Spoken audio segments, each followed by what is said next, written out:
Welcome to Flat Earth Debate Uncut and After Show.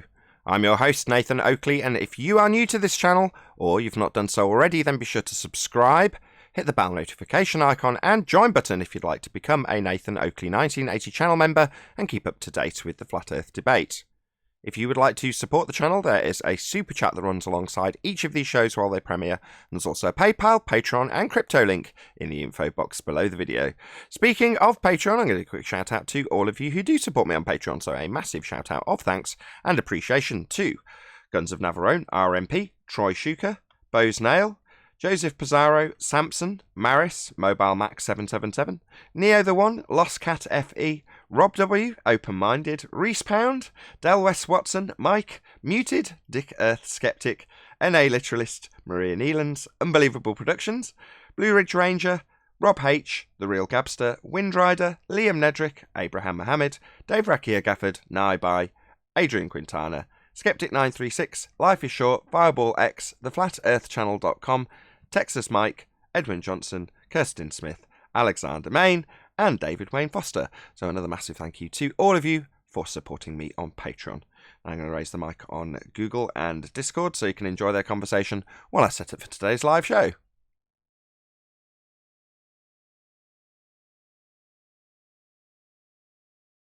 Okay. Or you can just link me to Ballbusters and go through there as well. It's just got the whirly whirl on all of them, but I can only assume it's going to go through eventually.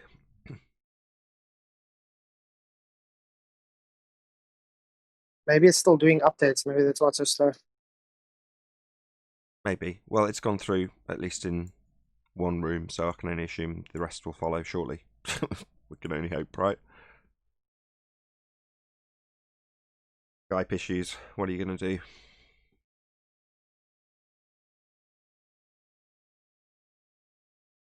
Well, at least we got Discord.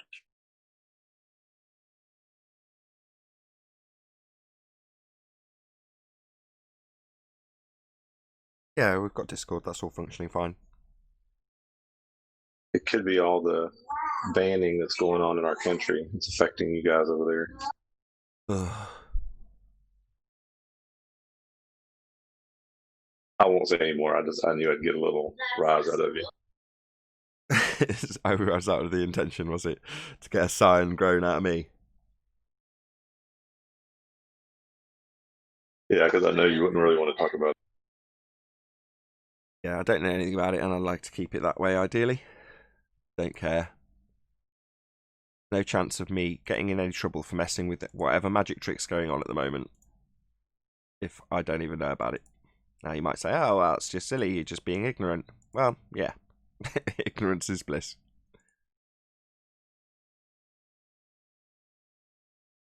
Especially when it comes to the propaganda. I'm just not that interested in it. You're going to pursue it. Again, Flatsoid? If you don't really have a passion for it, you're not going to really pursue it. There's a lot of things also just ignore, really. Yeah.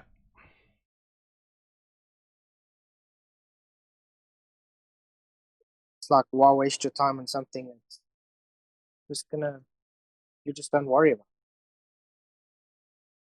it. Don't know about it, you don't worry about it. Don't get me wrong, there's things in the world that you need to worry about, that you should know about. There's other things that you don't actually need to know about and aren't concerned about, or you're unaffected by if you don't know about them. But as soon as you know about them, it seems like you should be affected by it, but you're only affected because you know about it.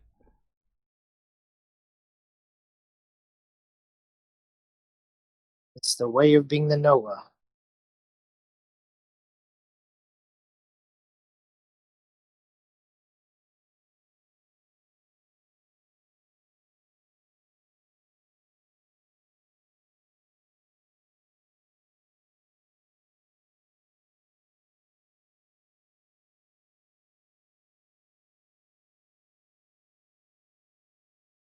Any of you guys subscribe to a channel called Amish Space Station?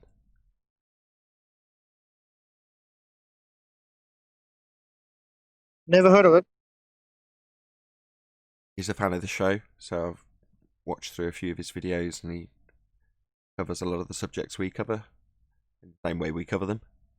I'm assuming he's a fan of the show. He's shown that he's subscribed and such, so I know he is. But I think semi-controversial in some things that he discusses. Pokes the bear where I would probably leave well alone. Mainly because I've covered things that he's covering, like Mandela Effect. One of the very first things I covered after Flat Earth was my outrage towards that nonsense. But he's covering it too.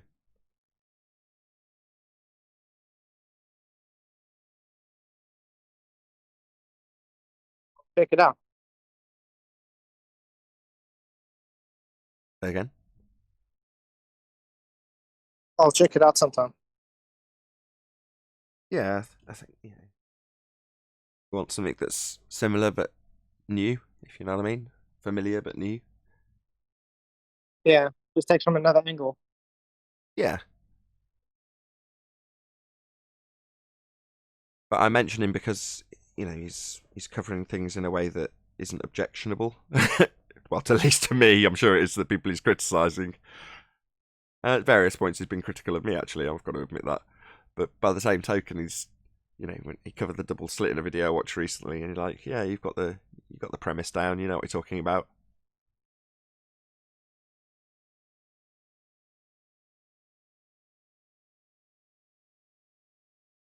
Which is good, right? You're all super keen for this conversation to develop into something beautiful. Sorry, I'm just so busy. It's okay. It's going to be a slow show, I can just tell with the Skype issue, given that there's only Paul here on the main panel. Phone in my one hand, my gun in the other hand, my gloves in the other arm. Breaking up a bit there, Platzoid. Gonna be a fun show. Woohoo! I see your comment came through that your link's not sending. So that came through. Oh, isn't that wonderful? So the message saying my link won't go through has gone through, but my link hasn't. Isn't that nice? Correct. It's a conspiracy. I'm sure it'll follow. Where's Neil? It'll go through eventually. Where's Neil? It's a conspiracy. Yeah, where's Neil to blame the government? I've got something to bring up from yesterday. I actually go back to start the show. I can bring it up in the live show. Never mind if I get an opportunity because you're about to start the show in about 2 minutes. Yeah, sure. We're starting in a couple of minutes. If you want to save it till after housekeeping, is that okay? Yeah, hopefully I won't be distracted, as you know. And in the event that you are, I've got something I want to talk about too. I've got some dumbass ballers that think mass is a force. Okie dokie. We've got plenty to cover, which is a relief given that there's been issues with Skype today. Yay. 2 minutes. Go live. Why was Skype not doing what it normally does? It's just giving me the whirly whirl when I send out the link, and then 10 minutes later it went through on one of the chats, and then my message that said my link's not going through, which I sent after the link. Came after it. Yeah, but that went through and the link didn't. But you should like a knob when it does that, doesn't it? It's like, what? Just like, what? The link went before the message. What's going on? Obviously, you could say that that's me being stupid, because if it hasn't sent the link, why would it send a message? But that's my, is it because it's a link? Is there some new algorithm stopping it going through? No, they both hit the whirly whirl. But then one goes through and the other doesn't. Like, this makes no sense.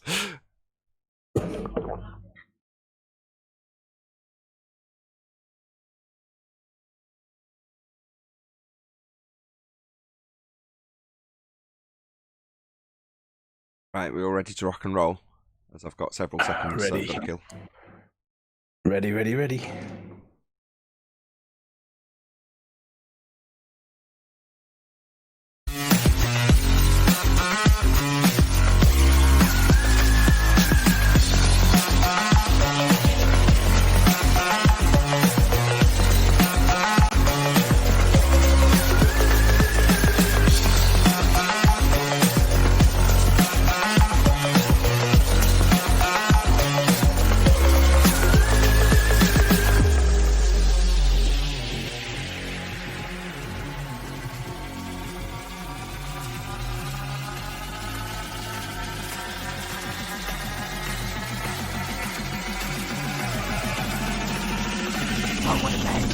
Welcome to Flat Earth Debate Live.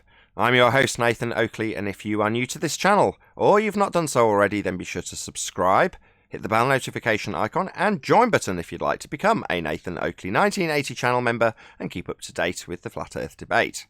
If you would like to support the channel, there is a super chat that runs alongside each of these shows while they are live. There's also a PayPal, Patreon, and crypto link in the info box below the video. Most importantly, if you'd like to join the discussion, simply mute the page you are currently watching, then click the link in the info box below this video to join the panel and express your views on the nature of Earth. If you do join, please don't swear. If you do, you'll be ejected. And if you are, please don't try to rejoin the stream using sock accounts. You'll be warmly welcome back on the next stream. Please also share the show on social media. Sharing the show obviously increases the live audience, but this in turn increases the chances of a more diverse panel. So please share the show on Facebook and Twitter. One last time, if you're new to the channel or you've not done so already, then be sure to subscribe, hit the bell notification icon and join button to keep up to date with the Flat Earth Debate. Now, we are joined by Sleeping Warrior and Paul Hall, together with a whole bunch of people in Discord. So welcome, one and all. Yo, yo, yo. We're going to need some Greetings from Discord. excellent minor levels of enthusiasm from Discord. Hello. Very encouraging. So I've had a bit of a Skype problem this morning, so my link has reached a limited number of participants or potential participants today. So it might be a bit of a slow show. Shall see how we get on. In the meantime, hopefully with a fair degree of participation from Discord today, any evidence of a physical geometric sphere edge, horizon formerly known as Earth curvature? Oddly, Nathan, I'm just trying to share that link for you, so that all the people that normally come in like Chocolate and Co, so that they get the link. And oddly, I'm getting this spinny circle thing too. There seems to be something wrong with that link for some reason. Nah, it's gone through one of the platforms. That's how you're here. And now you've got it to share. So no, let's not concern ourselves with the Skype issue. Let's just plod our way through housekeeping and see if there's anybody, hopefully from Discord, that's going to offer something new, something exciting, something physical, something that's not reified from a mathematical construct. Any signs of physical Earth curvature? I'm sorry to disappoint you, Nathan. There's no such thing as physical curve, even in the globe these days. That's a bummer. So disappointing. I was holding out so high hopes. It does seem that everything we see towards the horizon is distorted to some extent. Sometimes it's more distorted, other times it's less. But if it gets to the point where it's geometric, how would you ever know? Well, it would have physical limitations, like a hill. Oh yeah, for boats to go over, but how would you ever know that it wasn't being subject to refraction? Because it always is on their model. What kind of refraction?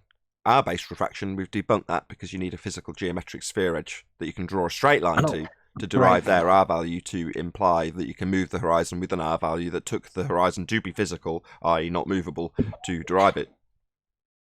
Yeah, remember that any refraction you utilize that actually claims to displace the apparent horizon is not a viable form of refraction. Oh, and do me a favour, send Chocolate that link and see if it goes through. Anyway, carry on, Nathan. You're determined. That's good, very good. Any evidence of axial rotation of the Earth-based variety? Just the stars in the sky, like two whirlpools in the ocean. If you think two whirlpools in the ocean means that we're on a spinny ball, then that makes you a little bit daft. Well, the only way you'd assume two whirlpools were antipodal from one another is if you make that assumption in the first instance. So with star rotation, I assume I'm going to travel antipodal when I move towards the horizon in a southward direction.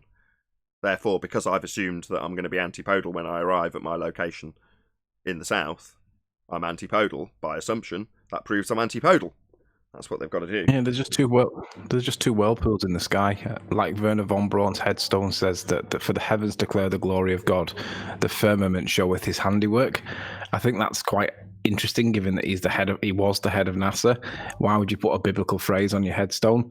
Yeah, there's two whirlpools in the sky. So what? What's it prove?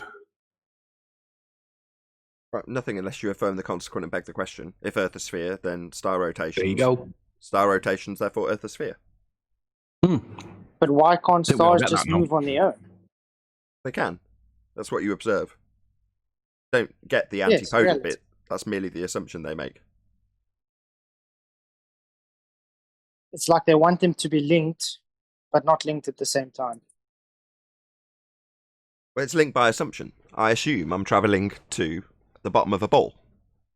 When I make this assertion that the star rotations prove I'm on a ball, well, it's because when they travel south, they'll ask you why they move the way they do in the southern hemisphere, automatically assuming that their travel was antipodal. Well, it doesn't prove it, just assumes Damn. it.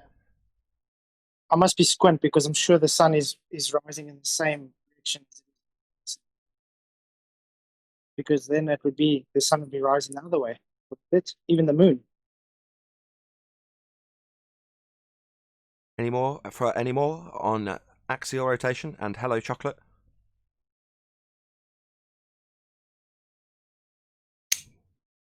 Nothing's moving. Can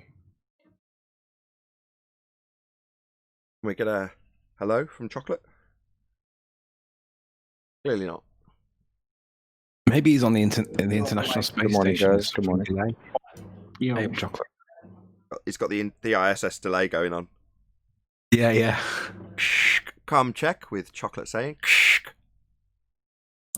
Houston, we have a problem. We don't seem to be able to detect any Earth curve, so we'll bend the lens to make sure that it's apparent. Apparent like the horizon, non-physical. Interesting. Yeah. Well, it would help if you. Well, Clinton, it would help if you get out the pool. Get out the pool? Isn't that where they train? It is. Dilly Gill So how did a you bit of... expect to see any Earth? How you expect to see any Earth curve if you're swimming under the water?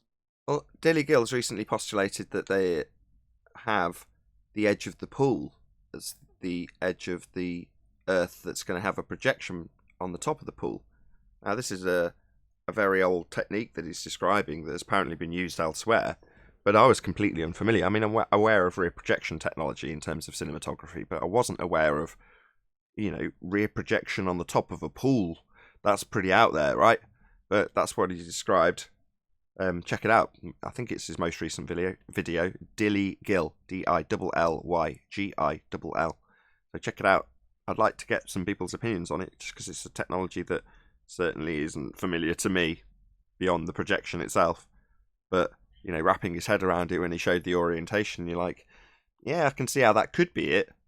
But I wasn't, typically I sing Dilly Gill's praises, but I'm not saying I was unconvinced. I'm just saying I didn't necessarily immediately go, wow, yeah, you're absolutely right, that's so obvious. And maybe with a bit more explanation from him, I'll go, yeah, I see what you're saying now.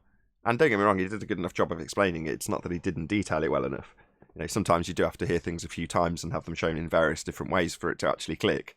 But I'm pretty sure I've done a good job surmising what he's postulating in regards to rear projection technology on the top of a pool and the edge representing the blackness of space. But you'll have to check it out, Dilly Gill.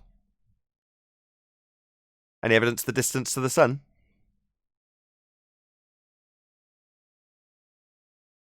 There's no evidence. There's no consensus in science that the sun itself is either physical or gaseous or fusion based. They don't know what the sun is, so I don't know how they can calculate its distance when they can't even agree what it's made of. Well said. No is the answer to your question. Well, what it's made of already implies that they know it is actually an object. So that's already kind of getting stuck into false dichotomies and all that. Did any Is of you it have even any? an object? Did any of you ponder on Bowe's postulation regards parallax? I'll remind you if you're unfamiliar.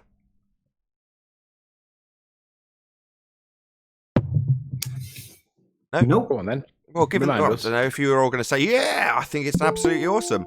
I just don't know. Clearly not. So the idea is, given the assertion that we're on a rotating body and that we have distances to the lights in the sky that are varying, then in the same way, if you're on a moving train and you're looking at a platform whiz by because you don't stop at it versus the mountains in the background, one moves very quickly, one moves very slowly. Well, that notion doesn't play out in terms of the daily movements or nightly movements of the stars. There is no parallax. But there should be. Now, the demonstration that was provided by Bowe was Saturn and Jupiter, and showing where there's no parallax throughout a night, but you can all picture what a time-lapse of the stars looks like, I'm certain of that. And there isn't any parallax, right? So there should be, and there isn't. And that's basically it. Any opinions just off the top of your head since hearing it for the first time or not, or having pondered it when you heard it yesterday or the day before yesterday or Friday? Right. So parallax basically has to do with some kind of triangulation process, right? In an indirect sense. So they can triangulate it into an object in a specific location based on a presupposition. Is that it? They should be moving at different rates. The stuff that's closer should move slowly. Should move quickly, my bad. And the stuff that moves slowly should be in the far distance. That's how it should be. In the same way as stuff in the far distance when you're on a train seems to move very slowly, whereas the stuff in the near foreground moves at a fair old pace, and then the stuff that's like a tree at the side of the railway line whips by really, really quickly. Well, the difference between them is parallax, and there isn't any. With what exactly? With the stars. They're all moving the same, right? Well, they should all be moving at differing rates based on their differing distances. Especially as some of them are right. massively different. Yeah, of course. Their argument, though, is You're that not moving in a giant cosmos where every star has a specific different distance and all that. Yeah, because the star heaven never changes. It's like a big painting folded around us, and it doesn't change. Like maybe the certain stars become intenser or stop, but it doesn't shift. The stars never move in relation to one another. Throughout the night, it's like there's a cog that clicks over, and then the following night they're in a slightly moved forward position. But it's very much a more a digital movement versus an analog movement. So it clicks over, and then the following day they're in a slightly different position as they move around in unison. Well, it's not like they're moving as we move, and you can see the differences between them by way of parallax. That isn't occurring throughout the night. Yeah, Nathan, to get around that, they say that the stars are that far away that there is no parallax because they're that far away. But the problem with that is they then violate the inverse square law with the intensity of light, because these stars must be bloody gargantuan at the side of the covered. distance. They've got that covered. Claim, No, stop. Tycho Brahe's got that covered with his objection that they would be astronomically big. What do you know they are? Yeah. So that's not a point. That's what I'm saying. The distances, vast or otherwise, would show a difference. Yeah, I agree. But they say it's that far that the difference is minuscule. Sure, I mean, we're talking like, instead of thinking a football field away, we're talking like continents away. That's how far away they are. So they said it doesn't exist. Sure. That was where the argument over the triangles came from. You can't have stellar parallax, right? And you can't. There is no stellar parallax, but they claim that there is. There isn't. They just say it's that small, you can't measure it.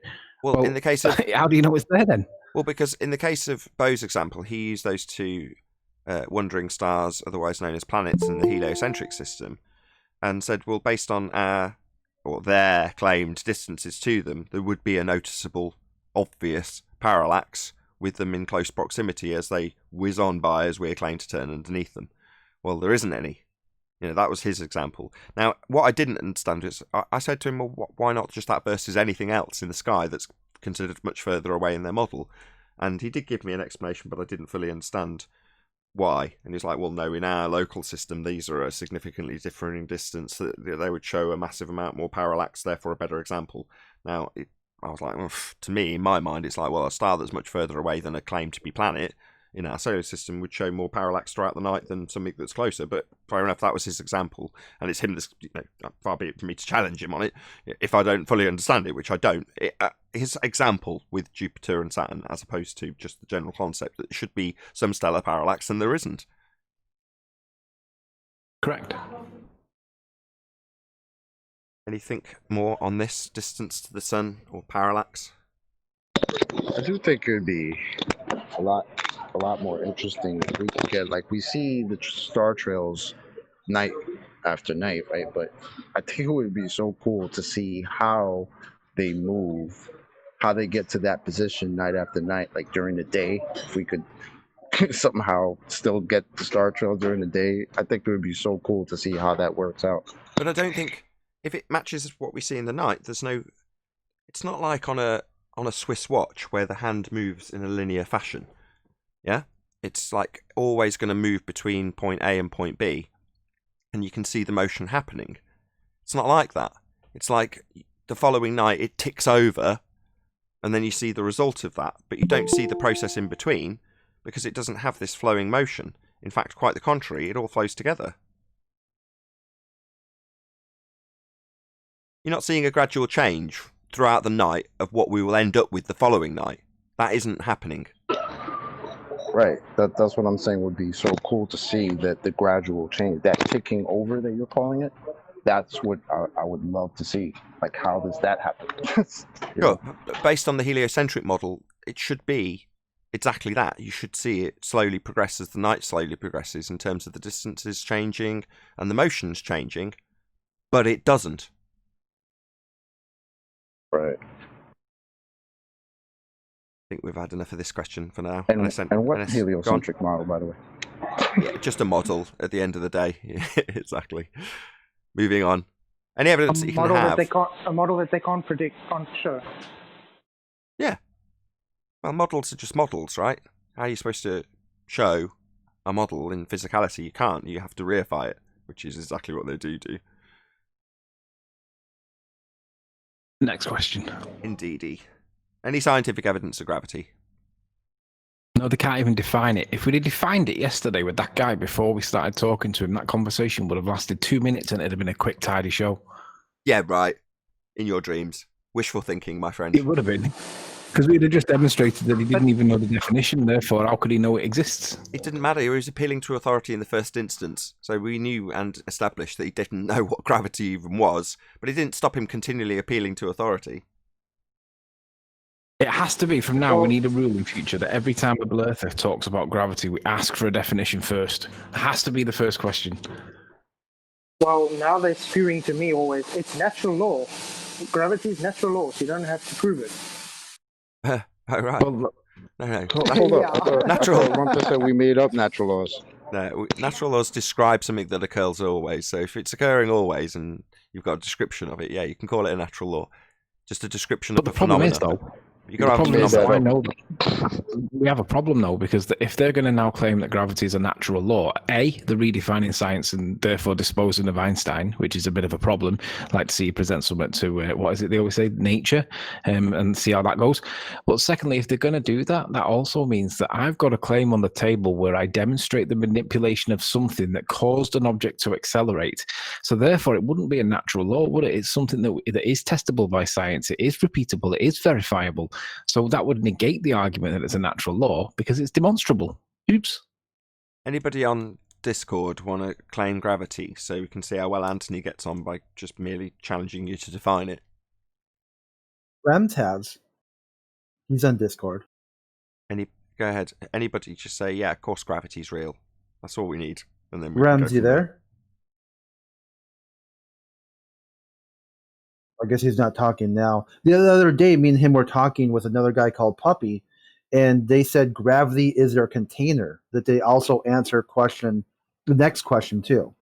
So number one is This is why we need a definition for gravity, because in current physics, gravity cannot be a container. It's a conceptual medium bending by the uneven distribution of mass. So that isn't a definition of container. It doesn't have gas Remember pressure, how right? they used to tell us that we didn't need a container? Now all of a sudden gravity is the container? That's cute. Well, That's they only said that because Conspiracy Cats realized he'd slipped up when he said, without the balloon, there can be no pressure. Well, we haven't got the balloon, poor but we guy. have the pressure, right? Yep. Gravity is very simple to define. Real quick, Rumpus, we've got someone new here. Rems, hold on. a moderator on this Hold on. has said so. So I'm not talking now. Okay, go ahead, Rumpus. Gravity is an umbrella term like magnetism and describes the mass attracting mass as a force in our 3D world, and the cause of it being the bending of space-time in the 4D Ramonian space that Einstein defined in general relativity. It's very simple. It's an umbrella term, so it can mean several things, like magnetism. It's not a defined term. Hold on, Sleeping Warrior. Hold on. Let me just describe this why. Magnetism, for instance, is an umbrella term to describe various effects of magnetism, including the force due to magnetism, and gravity is the same thing. Gravity describes the bending of space-time, and it also refers to when you say the force of gravity, you're referring to the force that is created by the bending of space-time in our 3D world. Thank you. Nope. Go ahead, Anthony. Gravity is a defined term, and you haven't got it right. Would you like to try again, or would you like me to do it for you? No, Sorry, but I thought it is exactly right. Guys, There is just the- Sleeping the- Warrior and Rumpus. Hello? Getting involved. Hello, Arwin. Anybody else on Discord? Just The Sleeping Warrior definition and you're Rumpus. using is one of the terms of gravity because it's an umbrella term. You're going to talk about the uneven distribution of mass, and that's the cause of the force of gravity. And no one disputes there is a force attracting mass in our 3D world, including Brian Cox, including Musa, who actually said so. And he was referring to several aspects of the umbrella term when he said at one point it's the bending of space-time and not a force. And then he was referring to the force of gravity when he said you have to treat it as a force because it's an umbrella term describing several things. It isn't an umbrella term, it is a defined term, and you haven't given us the definition. Can I have the definition, please? If not, I'll give it you. We'll talk about the uneven distribution of mass, but that is just one of the terms. That That's is not the definition. cause. Give me the and that's definition. one of the umbrella terms. Give me the definition. It's not an umbrella term, it's a defined term. Give me the definition, please. The force of gravity, that's one aspect of it. The force of gravity is mass attracting mass. The cause of that force is the bending of space-time due to mass, which you're going to try and quote the Einstein one about the uneven distribution, but that'll do. It's due to the bending of space-time really. caused by the presence Not of really. mass. It's So very the simple, uneven Rumpus. distribution It's is just another defined. way Let of me do putting it for you. Gravity, I'll read it from Wikipedia because you guys like Wikipedia. It is most accurately described by the general theory of relativity proposed by Einstein in 1915, which describes gravity not as a force, but as a consequence of masses moving along geodesic lines in a curved space-time caused by the uneven distribution of mass. That's the definition. It's not a force. No, that's the definition of the umbrella term, and then in our 3D world, that manifests itself as a force. No, it's not an umbrella As term. you It's a can measure, definition. It's Anthony, defined. you can go and measure this. Go on some scales in your bathroom, and you will see the force. Oh, look, that's the force of gravity acting on me and measured by the scales of my measure bathroom. how far an So we object can is measure away it from its equilibrium. verifiably. Rumpus, sorry, I missed that scales comment. You measure interrupted how me. far an object away is from its equilibrium point relative to its medium. They don't measure a force because mass is not a force in your model. Of course, mass isn't a force. No one said it's a force, but it causes. There is a force that masses cause, but mass is not a force. Of course, weight is a force. Mass is not a force. Weight is. Weight is the gravitational effect on mass, and that's the force that's registered on a mass by the force of gravity. Okay, so perhaps you could help me here because I've got a really good illustration on screen from acclaimed, reputable flat Earth debunking website. It's flatearth.ws/balance experiment, and it shows a balanced scale. And on one side there is 2 liters of water, and on the other side there is 1 liter of water. And the claim here is that, well, it doesn't actually claim it. It allows you to think it by omission. It's lying by omission. It says, by putting 2 objects of an equal density but different masses against each other using a balance or scales, it is easy to see that the object's density is not the reason it falls down.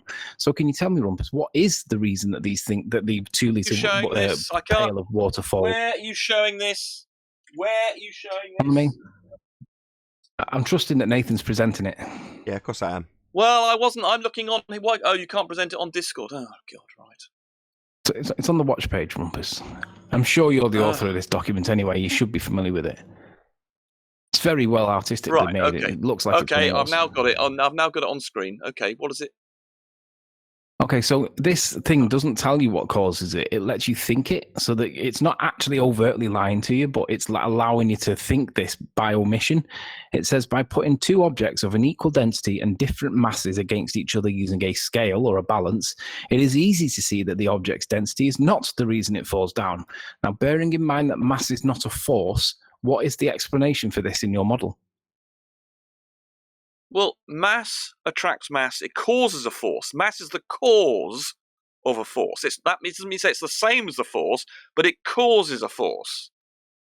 But we know it doesn't, because the current definition says that mass is caused by, gravity is caused by the uneven distribution of mass, but it bends space-time. It doesn't. And in our 3D world, that manifests itself as a force, as you can measure yourself by getting on some scales in your bathroom. That force is the force of gravity. Rumpus, what you're saying is that if you're saying that it causes a force, or whatever phraseology you did, that means that what you're admitting and accepting is that Newtonian gravitation and Einsteinian gravitation both calculate as if there's a force. That would make it correlative. and we can demonstrate the cause of these things, but you're going to calculate correlation. Why would you do that? That was just I was half gibberish.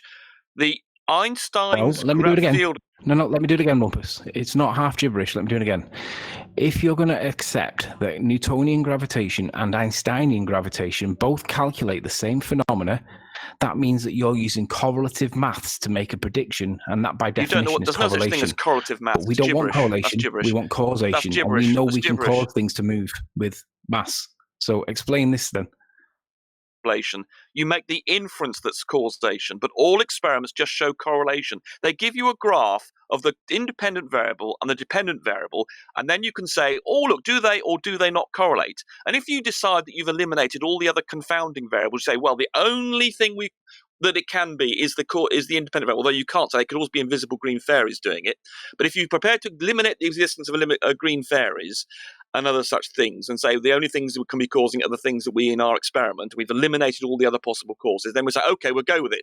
If we increase the independent variable and then say it's got a straight line, you increase it by, and the dependent variable changes by a straight line, you say, oh, look, when I change the independent variable changes. Okay, that correlates. Okay, because we've done a good experiment, unlike your moonlight one, we'll say that there's a link between the two, and we'll say that's the cause. But it's always conditional. You'll never know for a fact. For a fact, it could always be invisible green fairies. So I've forgotten where we're going with this. The problem is you're denying the effect of the independent variable, because the experimenter manipulates what he thinks is the presumed cause to see if it does actually cause the effect.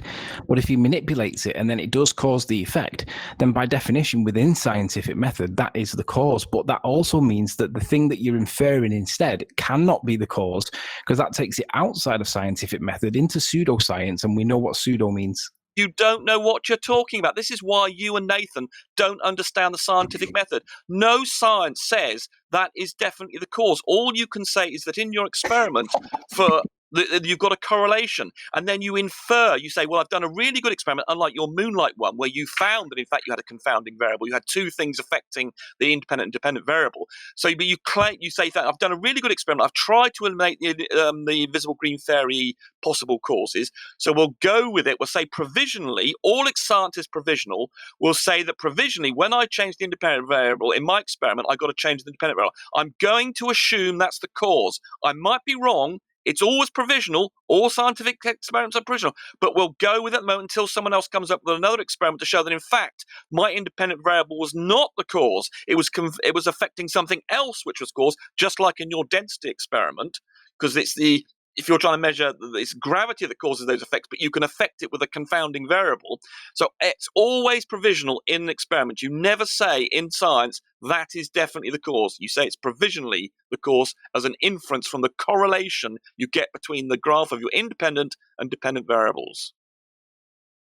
By definition, if you manipulate your independent variable, that is the cause. Now, if you say that that's correlative because it's a correlation with something else, that means that you're posing a new hypothesis where you can bring in a new independent variable, which you can then test to see whether or not your claim of a correlation is true.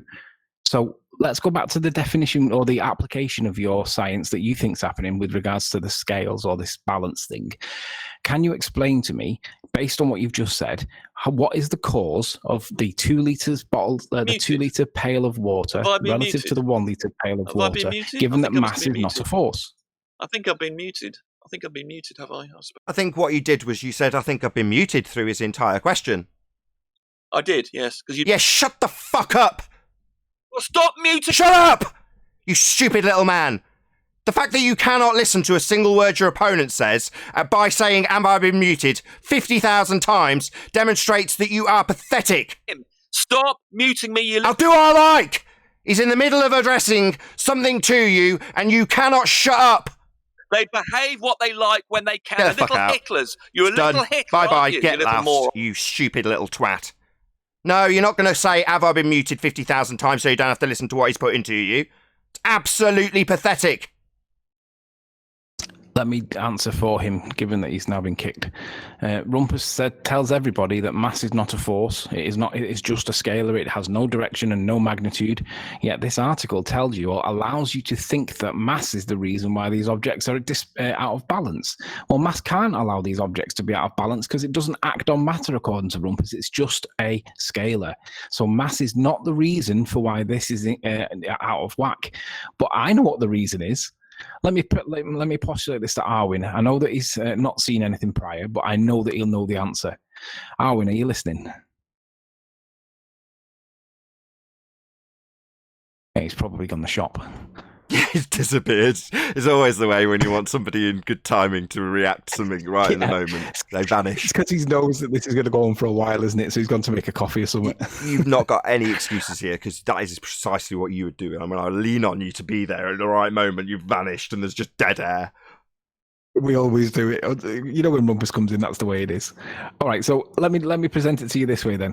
Whilst Darwin's not here, I'm going to present it because like all the flat earthers will understand this, because this is like it's so intuitive to us because we understand what's going on now, but ball earthers won't. So what I'm going to suggest is that because mass is not a force, and we know that we can manipulate the density of the medium to cause things to accelerate. What I'm going to do is change the pail of water, because water's not a good medium for being able to test this, because I'm going to change the medium in the background from air to water. So water in water is not going to work. So I'm going to have to change the matter. I'm going to put 5 eggs on one side, and you can see them here on the balance thing. I'm going to put 1 egg on the other side. Now, if mass was the cause, then this is consistent. The 5 eggs are greater than the 1 egg's mass. So that makes sense at that point, until I change the density of the medium around the eggs. At the moment, it's air, right? Now, bear in mind that density is not supposed to be a force, because it says here literally it's not down to its density. But if I change the density of the medium that these eggs are in, and let's just go with let's just say that these are all from the same hen house, so they're all roughly the same, right? What's going to happen when I change the density of the medium to salt water? So if I pour salt water in, we know what's going to happen. It's going to do that. So the eggs are going to balance themselves out, because the relative density of this 1 egg compared to these 5 eggs are all the same. So we know by changing them, if we manipulate the density of the medium and we cause this to balance out, then we know the cause is relative density and it is not mass. It's more than mass. It's mass with volume in the medium it's in. There's 3 factors in play. So when they represent density, they're misrepresenting the argument like Bob does. He says density buoyancy. Well, they're just saying density alone. It's relative density because it's always relative to the medium it's in, and they never tell you that. So again, they're lying by omission. They're not being truthful with the position. Does anybody disagree with that? I'll go on mute. No. Nobody would disagree with that. But somebody would talk through your, based on a scientific experiment, conclusion that you're drawing. I would fundy mute that entirely. That's why Rumpus did. Yeah, of course. Of course. But we know that mass can't be the cause, because Rumpus tells us that mass isn't anything, it's just a number. Well, mass can't be the cause then in this test. But this is deceiving people. In this case, it was Defo Bryso. Defo Bryso's been lied to by omission, and he thinks that mass is the reason. Yet Rumpus will correct us every minute when we say mass causes something, because mass is just a scalar, like density is, right? How many times has he said that? Yet now we've got Defo Bryso telling me back that mass is the reason why this scales is out of whack. Well, it can't be. You're in violation of the law of non-contradiction. You can't be in a state of contradiction, because if mass is not a force, then it can't be the cause in this test. I love it. Epic. Any more to add? Anybody want to comment? I noticed Epiphany. Did you want to add something? No. Okie dokie. Any more to add, Sigmar? If not, Tudos. Chip in, mate. Go ahead, Adam. Yeah, go on. Just it says it's nothing to do with density, but density disequilibrium. But forget the beam and that's creating a rest. Isn't there a density disequilibrium between the bucket full of water and the air? Yeah. Yeah. That's the reason why they're going down, but they say it's mass. And then those differences are constrained by the beam, and therefore Correct. A rest is caused, and it's based on. I'm lost as to why you could claim that's got nothing to do. I mean, I like your analogy, and I do have a question. Swap the eggs over, so there's 5 on one side and 1 on the other. Would it go the other way because you've got more uplift, because you've got 5 times the uplift, or do they all just sit level? That's my only thing I'm not sure I can answer that. I can answer that. Let me go back to my my previous video, because I had a really, really good demonstration of this where I didn't do it real well, but I think you'll understand and accept that the way that I demonstrated this was just so true. Let me just flick to this. It's going to take me literally 30 seconds to get there, so just bear with me. Well, while you're doing it, I'll shout out a super chat. So shout out to Julio Pamon, who says, Sleeping Warrior loves eggs. Sleeping Warrior what? Loves eggs. Yeah. This is the one. Are you watching, Meekin? Yeah.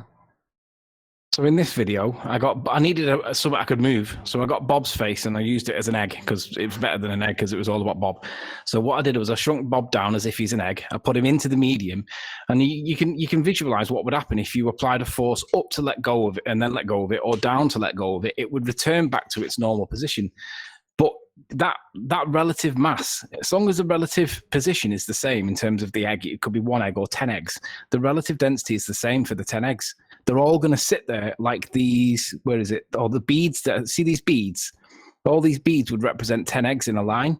So long as all the eggs are in roughly the same density position, because they're all roughly the same size, they will all sit in the same position, roughly, give or take. Now, if you've ever seen that one where there's like lots of bubbles that are all in this waxy stuff and they're all at different heights, it's because they're all got slightly different relative densities in the medium that they're in. But if you assume that all the eggs are all the same density, then there's not going to be a gross force that's 5 times 5 the amplification. It's going to be the one relative state, even though there's 5 of them, because volume plays a part, doesn't it? Do you get me? Did you have to use Bob's head? Do you have any idea how hard I'm working to stop you antagonising other people? Well, it just directly answered this question. It wouldn't be 5 times the magnitude because there's 5 eggs. It would only be the one, because the common denominator is the relative density of the eggs relative to the medium they're in. The fact that there's 5 of them is irrelevant because the relative density is the same position. Why didn't you use an egg? It just happened to be that way, sorry. But you just used an egg. I didn't have an egg. He just rumpused over the whole comment and didn't address it. Nathan. Yeah, I know. I did that deliberately just to scorn him, even though he's got an excellent point, and it pains me dearly to do it over a bloody good point. But I'll scorn it and take away all its thunder just to piss you off. I don't mind the criticism, but I'm demonstrating the point, though. The 5 eggs wouldn't have 5 times the thrust or the buoyancy force. Although in their model, it probably would. I'd have to think about that. No, it wouldn't, would it? It would be 5 times 1 rather than 5 times 1 times. Yeah, it wouldn't be 5 times 5, would it? It'd be 1. So you'd have the 5 as a collective, but they would all have the same relative density even on their model. But they don't consider density to be anything. They just consider it to be a scale. So it wouldn't work for them anyway. Well, but this Can I say something? Go ahead. Yeah. Well, Hold on. I don't get to talk very much. Well, they're like taking the... Go ahead, Flatsword. No, I'm saying, well, they like to take relative density and call it gravity, just because of its mass. That's what it is. Here's something. Remember that thermometer that I showed you? It was probably a year or so back. That the bubbles go up and down depending on the temperature, and it tells you the temperature of the bubbles. I can't remember the name of it. Yeah, the Galileo thermometer. Neil, yeah. Think about this. Neil, can you mute? Neil. Sorry, Paul. You're getting spoken over. There he is. Right, carry on, Paul. Sorry. The cause of that would be the temperature, technically, that would cause the bubbles to rise and fall. If you think about it. Oh yeah, because it is changing the density, but it's actually the temperature that's the cause. Yeah, we see a good example of that with the Plimsoll line, don't we? We see that temperature changes the density of the water that boats float through as they're going from the north in England down to the Bahamas when they drop off their tea. The temperature changes the density of the water and the boats appear to be more sunk into the water. They haven't got heavier as they got over there. The water's got warmer and changed the density of the medium around it. But that would be an independent variable that you could manipulate to prove that it's the temperature. That's a really good phenomenon that we could observe. But we already know that. The Plimsoll line are done. Could I say something on the matter? Absolutely. Aye, go on. I think before you do, hold on. Sorry, I think Paul did want to get a word in though. Before you do, go ahead. Okay. Paul. Oh yeah. Sorry, Paul. No, that's it. I was just saying is like if you're talking about the cause of something, and the boat and the thermometer, it's the temperature that's the cause, not gravity, technically. I see where you're going with that. No, the measuring device isn't the cause. No, but I see where you're going. No, the change in the measuring device. You're changing something to cause the measuring device to change. That's what I'm talking about.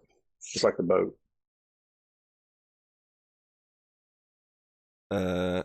Sleeping Warrior? Not getting a reply out of him. Say it again, Paul. Sorry, I was on mute. Ask the question again, Paul. I'm sorry. Ask the question. Making a statement, not asking a question. Yeah, the thermometer is a measuring device. That is true. But there's something changing to cause an effect, and that the change in that is the temperature. So the cause and the changing of density is the temperature. So the only point I was going to make is the temperature is the cause. It's like you said about the boat. Because you could probably do that with a natural phenomenon like a piece of wood. Maybe the wood rises and falls in the water because of temperature. So you could technically see a natural phenomenon. Yeah. So, but in Anthony's experiment, hold on, just to clarify what Paul said. Now I've understood. I know you wanted to too, but it would be considered a constant variable, the temperature, because it has an effect on the density of the material that the salt is suspended in Anthony's example, but it would just be considered a constant because it's not being varied. Actually, I'd call it progression, Nathan. You could start with a basic experiment where you varied the temperature, and you could make the scientific conclusion that temperature did have an effect on this thing, and you could investigate further as to why temperature is affecting. You could do experiments to see how temperature affects density, and then draw conclusions there with more and more experimentation. So to me, I don't see that as anything other than an initial step to refine your understanding.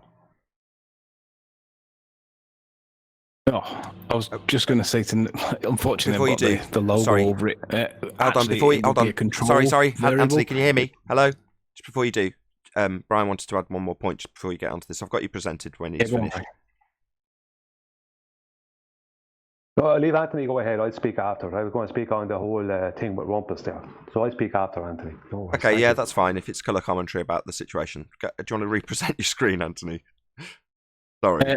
Yeah, you're going to have to... I want to find the original thing, though. Just give it... I need 60 seconds, so somebody give me some fill for a second. Dun, dun, dun, dun, dun, dun, dun, dun. Dun, dun, dun, dun, dun, dun, dun, dun, dun, dun. Dun, dun, dun, dun, dun. No? What I'm Shout out to Alex Trebek, he died. I'm hoping I can find the link that gives the definition for what Nathan, like, it's just a bit of a dig at Nathan. What he was saying there about the variable, something that is changing, but you can't control it with the temperature of the ocean or whatever. That would be a control variable because it is something that's changing something, but you can't control it. And it can't be the cause unless you manipulate it. You've got to manipulate that independent variable. So I'm just going to try and get the definition for him so that we can see it on screen and discuss it. Constant variable, control variable, same thing. Just so you know. Okay, are you saying you can't control temperature? Yeah, not in the ocean, no. Not in the ocean, right? But I mean, you can in a laboratory environment. Yes. Yes. Well, that's what you do with your experiment. You put it under controlled circumstances. Correct. So what you could say is like the ocean warms by the sun during the day, and that seems to correlate with boats getting more and more heavy looking and that would be an adequate correlative prediction, right? And you could calculate the effect, and you could claim that whatever you want, you could use the mass for gravity so long as it matched the observation. It's only when you do the test that's when you prove the cause and the effect. But Rumpus doesn't like proving causes and effects because it stops him from inferring other causes. Well, we know the definition of the cause is the independent variable. It's only the one that you manipulate. It's not the one that somebody else infers. So the invisible green pixies within scientific method are excluded. Yeah, it kind of wangles his way through with trying to sound smart.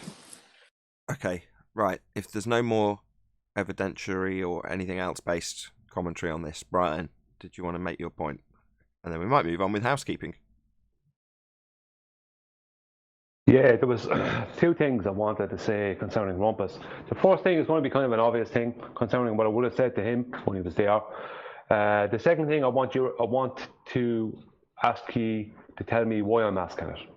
So the first thing is, Rumpus had a lot to say about the scientific method for somebody who is trying to push a narrative called gravity that there is no hypothesis or hypothesis test for. He needs to produce that, or else go away with that claim. That's number one. Number two, I want you to tell me why I'm asking this. And I think this is very, very important. Very, very, very important. I want them to prove mass exists. Because they've got to prove, I'm not going to say it, I want you to tell me why I'm asking that. Well, they can't even define it.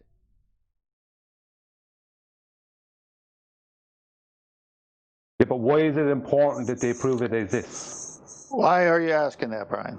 Why are you asking that? I want you, okay, very simple. They need mass to exist because in their narrative, on the moon, my mass is the same, but my weight is different. So what they're claiming is that if I pick up a 10 kg weight, I'm picking up a 10 kg mass. But I'm still picking up a 10 kg weight. Mass, when they're trying to take mass and weight and separate them, what they're doing there is they're allowing themselves the begging of the question for gravity. So they have to prove, basically what they have to prove is that mass is not weight. How did they prove that? All they can do is claim, well, no, on the moon they start noting. They can't prove mass. What they're trying to claim as mass is not the same as weight in certain circumstances. Mass exists. Brian, wouldn't it be better just to ask what is mass then? No, because it's better that they prove it actually exists. Because that means they have to prove that weight and mass are different. And how do they prove that? The only way they can prove that is with their gravity. So it's over there and then. Yeah, James Richards from the chat is saying the same thing. What is mass? Yeah, spot on, James. Thanks for the super chat. That was my point, but you're saying no, they must show it's real. Well, first define it and then show it is what we're saying, but you're saying no, just show it's real. And I'd agree with you. And I'd agree with your first point, but I deliberately stepped aside to let Anthony have his turn. Where we're asking, where's the scientific evidence for this thing called gravity? That implies what you're saying, which is show us the natural phenomena and then show us that you've varied and manipulated a presumed cause of it and validated that it is the cause. The bit that Rumpus left off was to say that if you vary and manipulate your cause and it does cause it, that doesn't eliminate other things that could possibly cause it. Well, he hasn't detailed what a null offers in terms of empiricism. One or other null or alternative, only detailed in that respect by Rumpus, will get proven. But he says no, it stands to get disproven at a later date. No, because if that was the case, you'd validate your null. Well, you can't validate both null and alternative. That's why the method offers empiricism. But, as you rightly point out, Brian, I would have immediately gone, well, is this scientific evidence? But Anthony didn't want to go there. He wanted to go to, and rightly so, his scientific evidence. That got rumpused. When it got to the point that Anthony's concluding, that's when it got rumpusing. I wanted to jump in on that bit when he said that, because if you're going to use that, it's a bit like trying to say natural law. If a natural law gets shown to be false, it was never a natural law in the first place. And it's the same thing with his experiment. If his experiment shows that his hypothesis was incorrect, then it was never correct in the first place, because it should have been shown empirically to demonstrate a cause and effect relationship. And if you demonstrate that properly, it's never going to get undone. It's a bit like earlier, you might, with the temperature, be able to say, temperature does this. Now, the reason temperature does this is because it has this effect on density. You may be able to build on your knowledge, but you're not going to undo something that you've defined correctly by the method. And his claim of this gravity came with an assertion that everything that has matter has a downward vector. It's all subject to gravity. Well, that's violated by gas. So, again, I didn't step in when that was said, but I just wanted to get it in so it's in the live show. But yeah. You can push your point there. You can push it one step further, because you said that if the natural law claim is demonstrably false, do you want to put my screen on, Nathan? If the claim of a natural law is demonstrably false, then it stops at that point. Well, this is where Bob's current argument is that there's a downwards bias. Well, you can demonstrate the reason why the bias doesn't exist, because the lightest known substance that we have is that pale blue stuff, aerogel, and it's somewhere between 6 and 15 times more dense than the medium of air. Depends on where you look for the citation. It depends on exactly who makes it. But aerogel is supposed to be one of the lightest known solids that we've got, and it's 6 times more dense than air. Well, guess where the perceived bias comes from if everything that we call solid is more dense than the medium? And of course, it comes from the density of the solid relative to the medium. So there's no bias there in the first place. It's perceived, but once it's explained that it's relative to the medium, then all masses are more dense than it. There's no that means there's no more perceived bias anymore. So there is not the phenomena that's claimed in the first place, because it's just a perception and it's based on ignorance. Perfect. But now you can say, well, we can demonstrate that there is no bias. So it's all to do with ignorance. Exactly, and that's Brian's point. There's no phenomena to begin with. Show us it as a physical reality. Show us it in nature, and then we'll go from there. Don't show us it in nature, and there's nothing to show. Because there's nothing to show, and we know there isn't. It only exists in the maths. Yep. I have even more to add on it. Go ahead, Brian. While I was listening to Rumpus, thank you, Nathan. While I was listening to Rumpus, what he did was he mutated or let's just say he poisoned the well of the scientific method to try and character assassinate anything Anthony showed, whether it be with the egg with density, or when Anthony, he kept on bringing up Anthony's moonlight test, right? For no reason, just randomly, right? Just an opportunity to attack anything Anthony did and try and character assassinate it. But he also poisoned the well of the scientific method and how Anthony went about it, or basically the scientific method in general, right? After he said that, claiming that gravity was real, and then moving on to how he can prove things with gravity. Basically what he's doing is he's using a poisoning of the scientific method to try and poo-poo anything anyone else shows that goes against his gravity. But he's going to show how gravity is the cause of something, but he never proved gravity in the first place.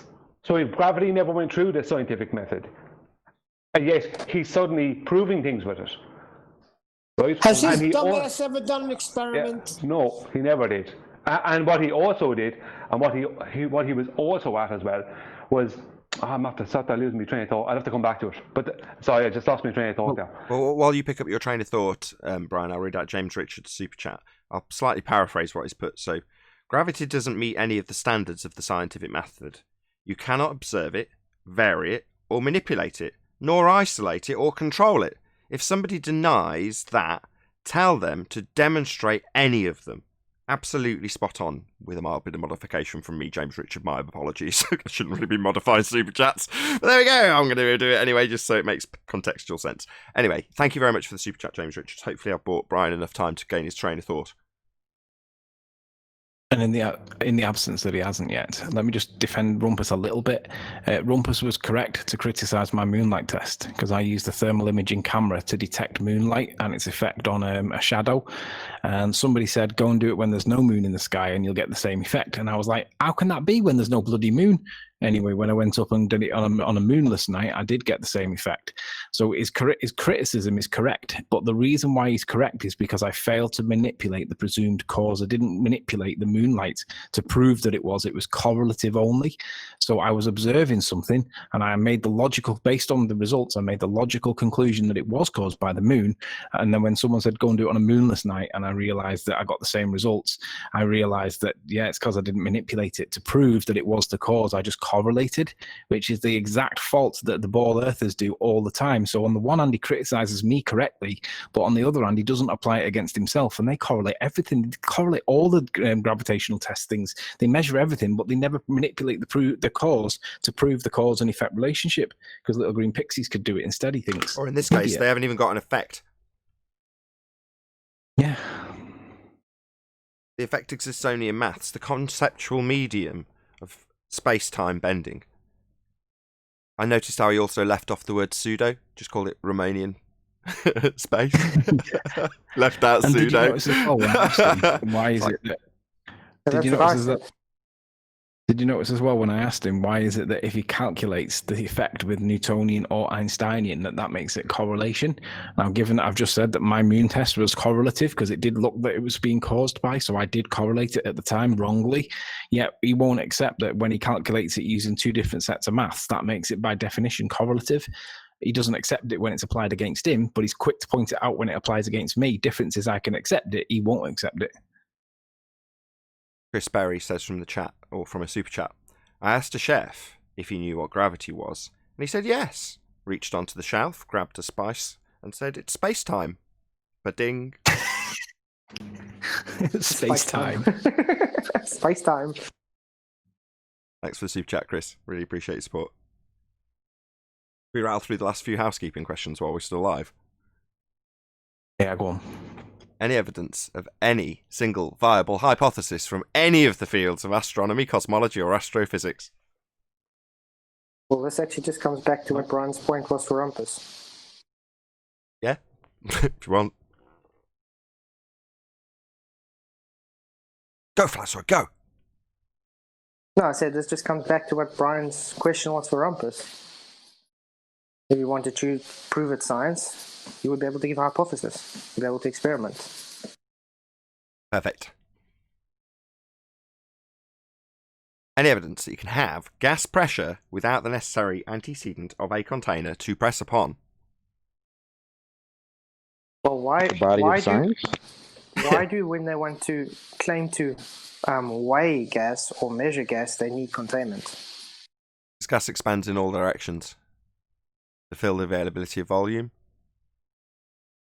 I kind of miss the old Rumpus that will come in and say the body of science proves gas pressure without a container. Maybe he took that hat off. Put down the incense, if you know what I mean. The body of science. Well, the body is a container, so he's done there. Yeah, today he came to convince us that, well, even if they prove something with science, it still stands ready to be disproven by someone else at a later date. Yeah, a few years ago, if I've got the body of science to assert, then that means it's true. But meanwhile, someone else might come along and disprove it. No, he just had pseudoscience. Science, on the other hand, is empirical. It validates the cause of a naturally occurring phenomena if you vary and manipulate that which you assume caused it, and it indeed causes it. In the process, you'll also formulate something he failed to mention, something called a null hypothesis, which is the antithesis of your prediction. So if you say the cause is A and the effect you're studying is B, your alternative, which was described by Rumpus, is if A, that would be the variation of your presumed cause, then B, the phenomena you think will be caused by it. Well, the null is if A not B. So you think you know the cause and you vary it, and it doesn't cause it. Far more likely, let's be honest, to occur. Well, at the end of the process, that would be the actualization of a hypothesis, otherwise known as an experiment. You will validate either the null or the alternative. So one will be proven at the end of that process. So the only point in doing the process is to prove your hypothesis. And at the end of it, you will prove, or in the case of if you're looking at the antithesis, disprove your hypothesis. So if you prove your alternative, you disprove your null. And if you prove your null, you disprove your alternative, offering empiricism to the method. With that, I'll say if you are watching this on either Nathan Oakley 1980 or Nathan Oakley Premiering streams, then stay tuned as there will be an after show to follow. Unfortunately, if you are watching this live, this is where we bid you farewell. A huge, massive, enormous thank you to all of you who smashed the super chat, liked, commented, shared, subscribed, or joined as a Nathan Oakley 1980 channel member. I've been Nathan Oakley. Stay tuned if you're watching on a Premiering stream, and I'll see you all in the next video.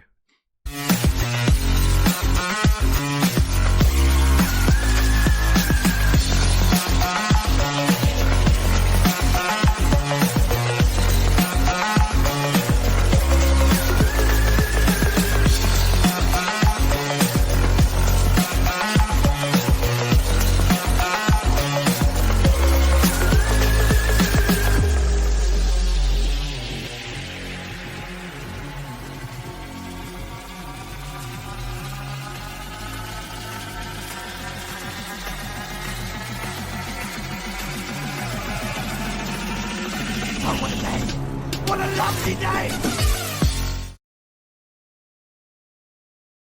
Because we know they can't. If they did come in, they can't get any further than where Rumpus got to today, because they don't have the science to support them. But now we know that they don't have the science. That makes our teeth very sharp and lethal. But they think that we're still dumb because they don't want scientific method being applied. It's their it's their kryptonite. Mm-hmm. So did that body of science, did it just rot away? What happened to the body of science, man? It never existed in the This first is why place. I internal a little chuckle every time Rumpus himself says, "Oh, you can't prove anything in science."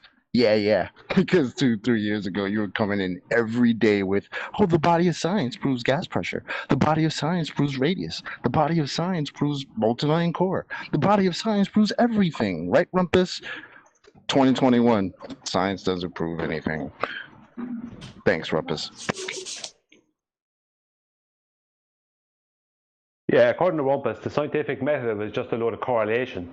And this is after he states that gravity causes things. So gravity never went through any process of validity whatsoever. It's real. It causes all kinds of stuff. And anything that comes through the scientific method is only a load of correlation. That's basically what he said, isn't it? In the past, when we've had this argument, he would always argue, well, Rumpus doesn't like the independent variable, but in the past he would always argue that little green pixies could cause it. Well, okay, so that would be something you could test. So you could go and create your hypothesis that little green pixies tested it, could do it, and then get them to perform the task.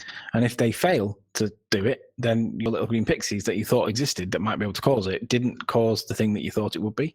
Therefore, your null hypothesis will be accepted because you couldn't prove your alternative. No. So to be a valid independent variable, it's got to fulfill a few criteria. Forget my words around it. So first and foremost, it is obviously your presumed cause of the effect. Secondly, it must be real. Thirdly, it must be capable of being varied and manipulated by you, the researcher. So you've got to be able to physically vary it.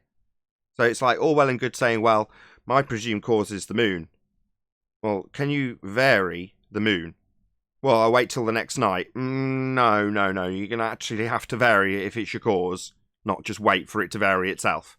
You need to actually manipulate it yourself for it to be a valid independent variable. And it must be real. No assumptions of things that could be varied that you're not going to ever physically vary. They must be real for you to actually vary them. And, as I said in the first instance, it is your presumed cause of the effect. Not something else that isn't the thing you varied, right? So you've got something that you're physically varying that's real, but that isn't what I'm saying is the cause here. No, it doesn't work like that either. It's got to be real, you've got to be able to vary it, and it is your presumed cause of the effect. Body of science.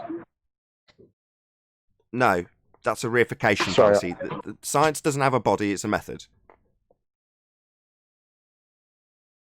But Nathan, body of science, man. Chant it for me, chant it. I remember early on there was a time when he was going to say the whole body of science, and I was having an argument with him, and I says, "You were going to say the whole body of science, then, weren't you?" And he goes, "Well, it's true." It's bloody not.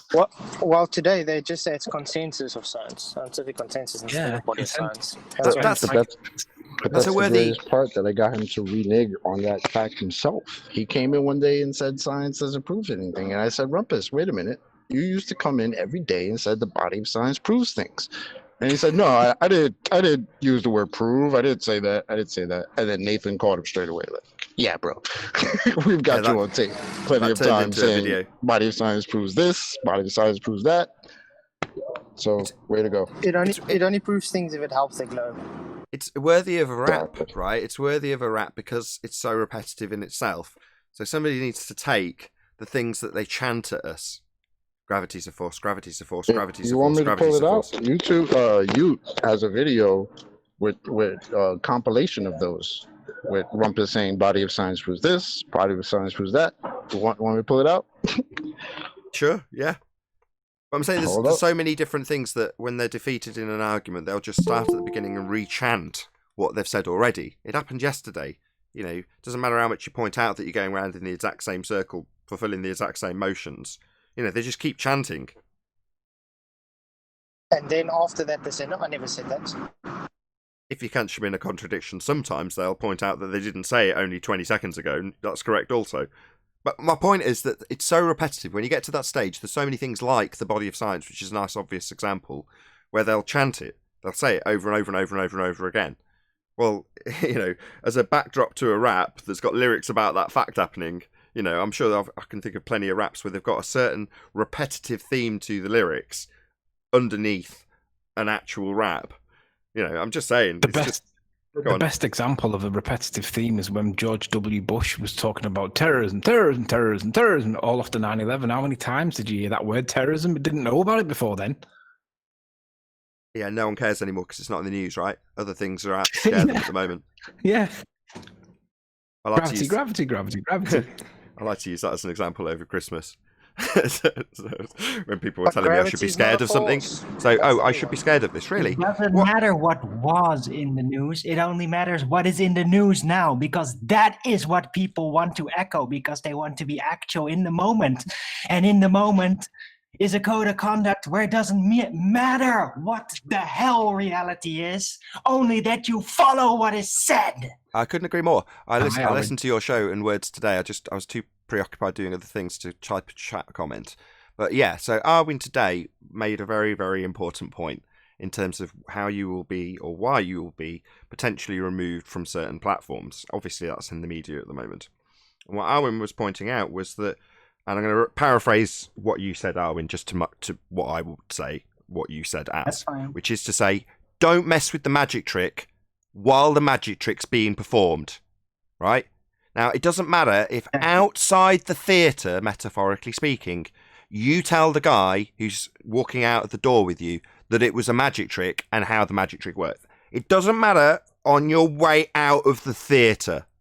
But while you're in the theatre, do not, under any circumstances, turn to the man next to you and tell him that you know how the magic trick works. Because you'll get kicked out of the theatre. Now, I hope in analogy that is clear enough to anybody who makes content. Now, after the fact, right, when the magic trick's said and done, you can pretty much talk about whatever you like, because it doesn't matter. Because the magic trick has then either worked, or, in the case of you, who wants to tell everyone else that it's a magic trick so that it doesn't work on them, it doesn't work. Now, the magicians don't want you to point out that they're performing a magic trick. That's the bottom line here. Until it's done and dusted. Once it's done, once the magic's over, then have at it. You can criticise it all you like. But while it's happening, keep your mouth shut. Now, if you can't get that rule yet, and you're wondering why, my channel's gone again. Yeah, it's because you don't understand that rule. That unwritten rule, right? Hopefully, I've elucidated something that will keep people out of danger and keep them from losing channels where they need not lose channels. But there we go. Right. I doubt it. But also there's a reason why certain types of individuals typically get banned for just that. You know why? Because they want to replace the news. They want to be that breaking journalist that turns it all around. Well, guess what? That's not allowed anymore on any platform. Ever. Oh, really? Oh, that's bad news, because I gave Roxanne, the globalist denier, that advice specifically almost verbatim. So, sorry, Roxanne, if you're hearing this, it sounds like my advice wasn't very good. So she was telling me she was annoyed. There was other reporters that were getting to the front line, so to speak, of whatever she was covering at the time, and it was annoying for whatever reason. And she chose to moan about those reporters. I'm like, don't moan about the reporters. Be that reporter. You get your ass to the front line. This is down to you. Don't moan about them all day. Who cares? So I pretty much gave her that advice, Arwin. But that's different, though. That's different as to breaking a spell. Like, something is being revealed. Oh, this is being recommended. And then you go like, no, turn it all around. It's totally different. Now, covering a protest is not on the same level. Yeah, it's more risk. But it's still going to happen anyway. It's still going to get some attention. It's not the same type of scenario. There's not a big spell happening by the magicians at such a time. Nathan, that video is in Master P. What they actually do is, just before I play the video, is they give the public their conspiracy theories. they give the public the conspiracy theories. They want the public to be all suspicious about. You know, so the public have all these conspiracy theories to be suspicious about. You know, and it's just pure manipulation of the I think arrogance of the public to think that they know what's going on, or to think that they would be told what's really going on. Well, it's a carrot on a stick. That's what they do. They feed you some kind of potential hope, something that you can go after to change things. And guess what? Who's actually upholding that stick with the carrot? It's the guys that actually did it all. And they're doing that. It's a form of controlled opposition to drive people in a direction using their own needs and longings. Right. Carrot on a stick. We all ready for Body of Science? I will ask for a 64th time. I would like scientific proof of Earth curvature. The whole body of science says so. The whole body of science is not the scientific method. The whole body of science. Yeah, the whole body of science. Yeah, there you go.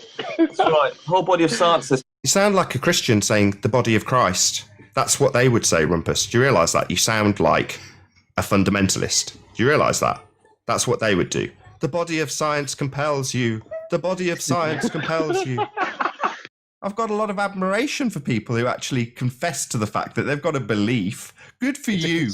You've proved it to yourself, have you, Rumpus? Good lad. Well, no, the whole body of science is proved. Good lad, you believe. Yeah. Sure. So you can't show me a model of Earth? I thought you had one. Where'd you get gas pressure? This is a gas pressure. Where'd you get that? Where did I get it? From the body of science. The body of science. That's right. The body of science compels you. Do you have scientific evidence of the radius of Earth? Body of science provides it. Shut your mouth about the body of science and listen to what I've asked you for. Do you have scientific evidence of this R value you will use in your model? Body of science. Not body of science. Yes. You stupid religious zealot. Right, so you're not prepared to accept the body of science, and yet you're also not prepared. You haven't got any scientific evidence of the R value you will use in your absolutely shite pseudoscience proves nothing model. So you reject the body of science. Look, dickhead, doesn't matter how many times you say, the body of science. It won't change that you have absolutely sod all scientific evidence for the R value you will insert when you model. So you reject the body of science and you reject... I reject an R value that has no scientific evidence to back it. Body of science and your own... Body of science isn't scientific evidence. That's men in white coats talking to each other and peer reviewing. He asked you, what haven't I answered, yeah? And I'm saying you haven't given me an answer for scientific evidence of the R value. The body of science has numerous examples of that. In fact, I can link you to a geodetic book which goes into this. Sorry, geodetic would be working on the presupposition that they're on a sphere to begin with, would they not? No, not. No. Yes, they are. Yeah, that by nature is geodesy. No, they're not. Yeah, they are. Good stuff. Hey, Vsauce. Michael here. I love it. When Auto-playing Vsauce, of course. That was hilarious. The good old body of science.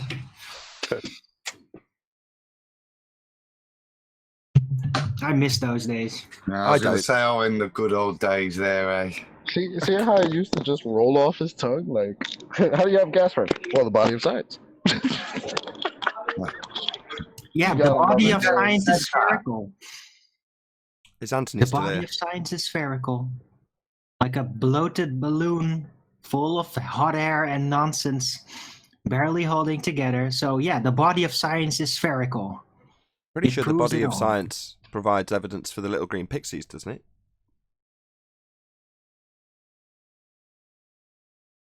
I remember the first time that the body of science compels you. I don't know. I'm giggling now. For the 64th time. I remember that episode too. Like, Oh man. But he's never said it, Chocolate. He's never said it.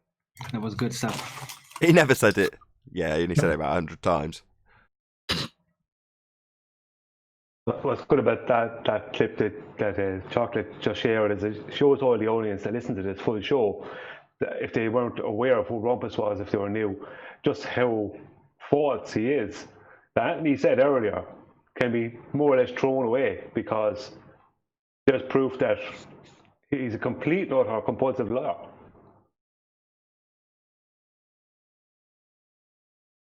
The office said to get out the shop. People looking at me crazy because I'm laughing my ass off.